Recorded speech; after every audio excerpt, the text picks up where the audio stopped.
करवा चौथ का व्रत सौभाग्यवती स्त्रियां अपने पति की लंबी आयु की कामना के लिए रखती हैं। करवा चौथ का व्रत प्रत्येक साल के कार्तिक मास के शुक्ल पक्ष की चतुर्थी तिथि को आता है। मान्यता है कि इस दिन निर्जला व्रत रखने से पति स्वस्थ और दीर्घ आयु रहता है। तो आइए इसी क्रम में इस वीडियो के जरिए जानते हैं कि करवा चौथ की क्या कथा है। पौराणिक मान्यताओं के अनुसार कहा जाता है कि एक बार की बात है जब करवा माता अपने पति के साथ तुंगभद्रा नदी के पास रहा करती थी। एक बार जब करवा जी के पति स्नान के लिए नदी में जा रहे थे तो उन्हें वहां पर मगरमच्छ मिला। फिर मगरमच्छ ने उनका पैर पकड़ लिया और नदी की ओर खींचने लगा। करवा का पति समझ गया था कि अब उसकी मृत्यु तय है। मृत्यु के भय से वे अपनी पत्नी करवा को पुकारने लगा।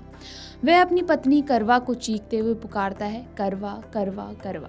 अपने पति की भयभीत आवाज सुनकर वो अपने पति की ओर दौड़ कर जाने लगी। करवा जब देखती है कि मगरमच्छ उनके पति को मौत के मुंह में लेकर जा रहा है तो उन्होंने मगरमच्छ को कच्चे धागे से बांध दिया। धागे में बांधने के कारण मगरमच्छ हिल नहीं पा रहा था और उसकी जकड़न में करवा के पति भी थे और ऐसे में दोनों के प्राण संकट में आ गए।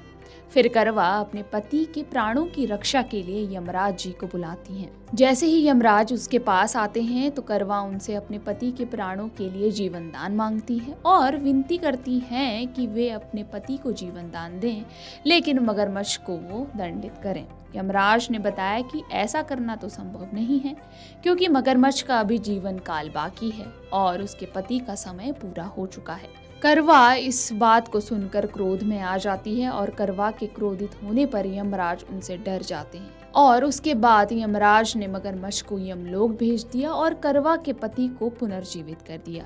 इसलिए करवा चौथ पर सुहागिन महिलाएं करवा माता से प्रार्थना करती हैं कि जैसे उन्होंने अपने पति को मृत्यु के मुंह से बचाया था वैसे ही उनकी भी सुहाग की रक्षा करें। सावित्री ने भी करवा माता की तरह अपने पति को बचाने के लिए कठिन प्रयास किया था। उन्होंने अपने पति को एक कच्चे धागे से बांधकर वट वृक्ष के नीचे रख दिया था। उनके प्रेम और विश्वास की शक्ति इतनी प्रबल थी कि यमराज उनके पति का प्राण नहीं ले जा सके। अंततः यमराज को सावित्री के पति को जीवन दान देना पड़ा और उन्होंने सावित्री जी को वरदान दिया कि उनका सुहाग हमेशा बना रहेगा।